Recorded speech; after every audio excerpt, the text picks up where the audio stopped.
Hey guys, what's going on? I have comics to show you. I got a few from two different local guys. One, Mr. Bean, and another guy, Mr. Potter. No relation to Harry or any of the other Potters from the movie. And trust me, he's heard it all. So there's nothing you guys can say that's gonna surprise him. But haven't gotten anything online or anything here recent. Been trying to pretty much watch what I spend because obviously Christmas and presents, family comes first and all that. So I did have some over at Mr. Bean's place that he'd been holding on to me for a little while, and Potter had bought a lot. It was like 4 short boxes from somebody, and they were full of early 2000 Image, Dreamwave Top Cow, that kind of stuff. He helped fill out some holes in my run and some of the smaller issue runs that I had been on the hunt for a while. A lot of variant cover stuff. Variant cover, alternate covers. And then, I'll just get into it because my video is usually too long, and I know you guys don't want to, put up with that stuff. So, anyway, I will get the Image stuff out of the way first. Some of you guys may not have heard of any of these runs. Some of you may have, or you've not looked into reading them or anything. A lot of them were only 4 or 5 issues, 6 issues tops long, and then they stopped. Which is stupid, because the artwork was really good, the stories ended up being really good, and that was back when I did read my comics.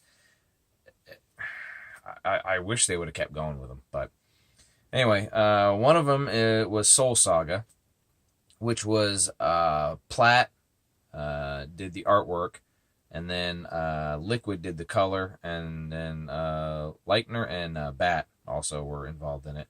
But to me, that artwork is just phenomenal. The detail, I mean, it's great stuff. Let me see here. I'll put this right here. So that was issue number 1. This was another issue number 1. This one was done by the almighty Joey Mad.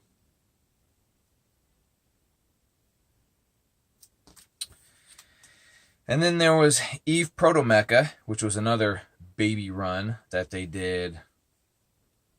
What did they do? 5 issues of this, I think? 4 or 5. This is a Townsend cover. Really, really cool story. Gratuitous boobies. Telios. Telios. This was issue number 2 that I was missing. This one was okay. It wasn't like a superbly awesome read. It was all right. I didn't have any complaints about it. The artwork, I bought it mostly for the artwork. A couple of the characters were okay. This is issue number 4. And another issue number 4. And I remember when all these came out. I was just getting back into comics again. And there was a LCS down when I lived in Waco, Texas, and I just started going to them, and I remember when all these came out, so I was only picking my absolute favorite cover from each issue. Now I want to get them all, because there weren't that many of them, so why not? This one's a really cool artistic cover. Hopefully the glare's not too bad on these. Adrenaline Weapon of War was another Image one, and it was, from what vaguely I remember, it was a Russian cyborg chick who, I don't know if she actually wanted to be a cyborg, like she didn't want to be a weapon, she just wanted to be a girl. I can't remember, but I do remember the artwork inside being pretty slick. And of course this one needs no introduction. Battle Chasers. Please. That's Red Monica, by the way. And this run too, if you guys haven't read it, Joey Mad did all this, and he stopped it at, I don't know, this one actually had a few more issues. Still think it was like under 10 issues. Just flat out stopped. The story stopped. He just disappeared off the face of the earth with this. Never finished it. Rumor was that he was going to finish it digitally and then, put it online. Never did that. Then there was rumor that they were doing a Battle Chasers video game, which took them forever. They finally came out with it, a couple months ago, I think. Supposed to continue a little bit from the comics. I haven't bought it yet. I haven't played it. I will. It's RPG, so we'll see. But it's Joey Mad art. It's all the same art stuff, so it's pretty cool. Now these I got from Mr. Bean, and I already have these, but these are in better shape than mine. So it's Transformers G.I. Joe mini run. It was 4, and this is number 1, number 2. So this one I pretty much just pick up whenever I see it because it's shiny. It's very cool. I like it.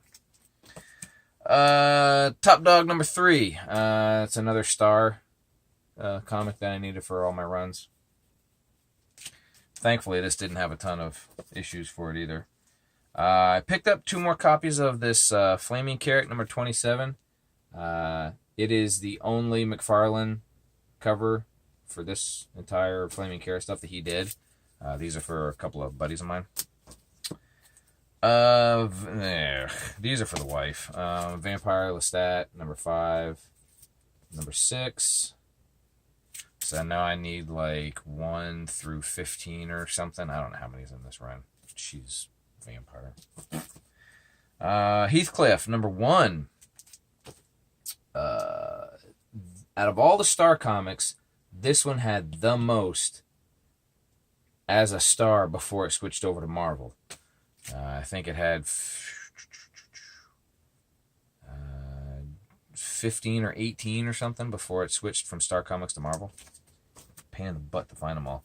These are pain in the butt too. Ewoks. Ewok comic. He also had Spawn, issue number 250, which, again, I remember when this came out not too long ago, a couple years or whatever, and I didn't bother with it because I wasn't into Spawn then. I like this cover. I like the way he's just sitting on his throne. Looks pretty slick. I'd really like to get the one where it has him holding up the number 250. It's the homage cover to a Hulk cover. And then he also had this version of 250. Which, again, is cool in its own right. I like it. But this was the icing on the cake. Now, me being the honest guy that I am, I did notice that it had a signature. Potter did not. I pointed it out, changed the price, which was totally reasonable, totally cool. Bought it anyway. I had to have it. I gotta have it. I do have it, and now it's mine. So, it is one of the very few that I was still missing, and I figured I was going to have to go on eBay to find the copy, because finding one in the wild is like slim to none. But kind of found it in the wild. So, it is the Spider-Man number 1, which everybody's seen it. Everybody knows I love it. But it's signed by Todd McFarlane on the knee. So when I noticed that, our next question was, is it legit? Is it a fake? Was somebody trying to goof with it? So I took it out of the bag, and I looked at the back, and on the back is the little stamp. That means it's legit. He did a whole bunch of signings, signed piles of these things, and then stamped a whole bunch on the back. So I don't know exactly how they were dispersed. I never really read too far into that. I don't know if they were at a con, if it was a retailer incentive kind of thing. I'm not 100% sure on that. But I have one now. I'm happy.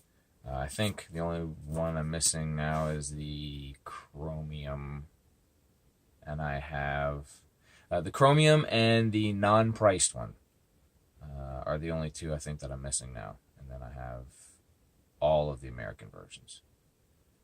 So I still got a couple of the foreigns left. But oh yeah, and he also, as a freebie, gave me this little Spider-Man number 3 from the movie book. Came with, I don't know, DVD maybe or something. It says not for sale, so I'm sure it came with something. The artwork, Mark Bagley. Bagley? And then there's just random info in the back. Well, it was pretty good. It's probably better than the movie anyway. So that's it, guys. Hope you enjoyed. Hope you're having a good weekend. Pretty much all I got. Hopefully I'll have a mail call sometime this week. And that's it. So take care, guys. Oh, man.